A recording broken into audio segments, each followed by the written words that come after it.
because we have just sat through 5 years of people, again, trying to gaslight other people into thinking Donald J. Trump was a crusading anti-globalist who was going to save the day. He was going to drain the swamp and unleash the 30,000, or is it 50,000? The 20 million sealed indictments. Round up the global cabal, I tell you. Oh, that didn't work? Okay, well then he's going to expose election fraud with watermarked ballots, I tell you. That didn't work? Oh, he's actually secretly still the president, guys. And JFK Jr. is going to come back from the dead and unveil himself as Q. And whatever else nonsense is being propounded by that crew that has lied to demonstrably swallowed the lies for the last several years and are now trying to put it in relation to Putin. Yeah, that Donald J. Trump, who, in reality, the vaccine is one of the greatest achievements of mankind. Did you get the booster? Yes. I got it too. Okay, so Don't. All right, you get the picture. I won't belabor the point, just to say that I know that the Corbett Report audience is, generally speaking, better than this. This question about Mr. Trump causes me to reflect back on what I've learned in my years of researching how this cartel and their friends and other cartels as well, how they work. And I've learned that their strongest, their most powerful enemy, I'll get this right, their most powerful weapon is to offer their own opposition. They call it controlled opposition. That's how they sold the Federal Reserve, by the way, to the American people.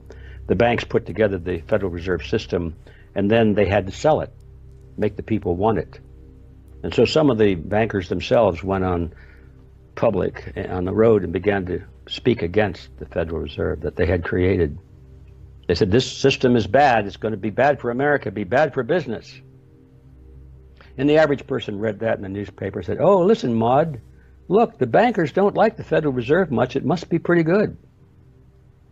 That's how it worked. It always works that way. If they wanted to get rid of Mr. Trump, I think they could have. In fact, I believe they could have prevented him from being elected, because some years ago I produced a documentary film called Invisible Ballots. And this was at least 15 years ago. I was convinced then that they actually could, at that time, control the count on any election if they wanted to, because of the computerized systems which they control, no paper record or anything like that. It's all electronic, and it's easily controlled.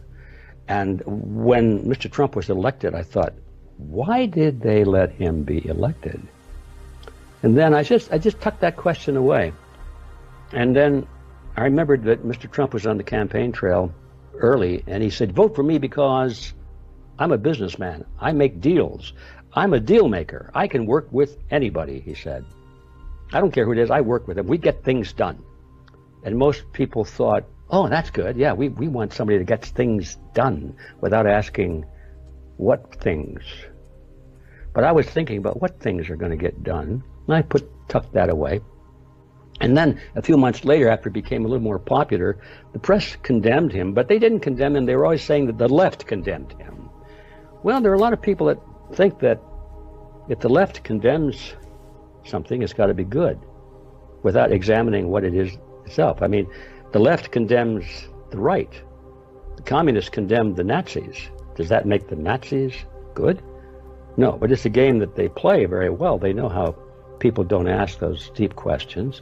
And so I had that tucked away in my mind. And then I read in the paper that Mr. Trump spent a day with Henry Kissinger in his place in New York. I thought, what? What is Trump spending with Kissinger? Time with Kissinger, who, as everybody should know, is the bag man for the Rockefellers. And they're the most powerful economic and political force in the United States, maybe second to, in the world, probably number 2. What? And then all of a sudden, of course, he told us. I know now what he was doing there. He was making a deal.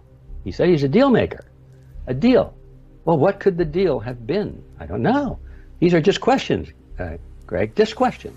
And so Trump gets elected. I think, that's amazing. And everybody's cheering him because the left hates him. Now, I'm here to tell you that if Trump didn't have all these outrageous ugly people screaming and yelling and threatening and doing stupid, outrageous, vulgar things against him, I think he would look like a buffoon. But he's got the right enemies. He's got the right enemies. I even recorded this. I have it in my computer.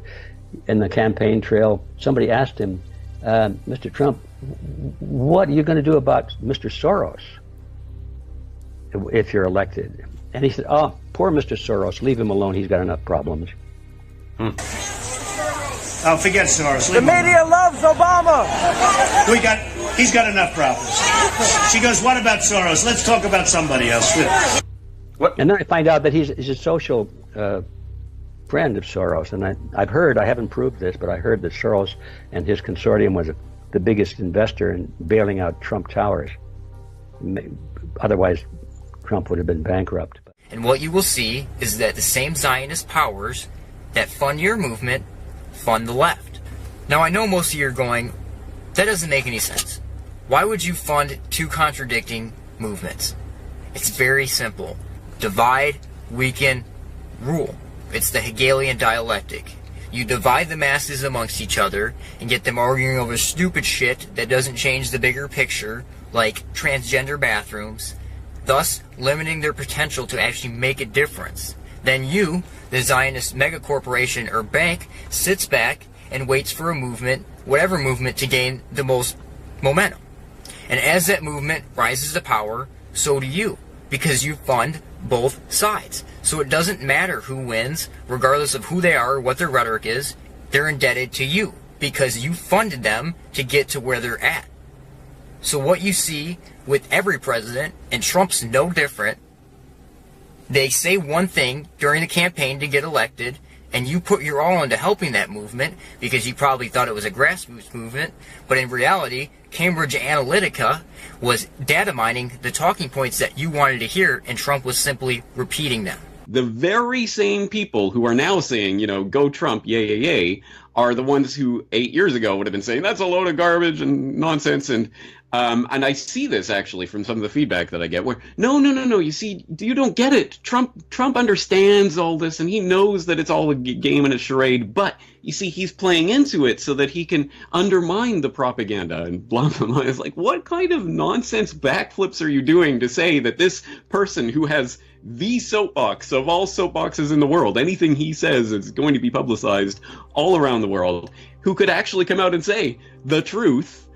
No, he's playing into the lies in order to undermine the lies in 14-dimensional chess, blah, blah, blah. That kind of nonsense.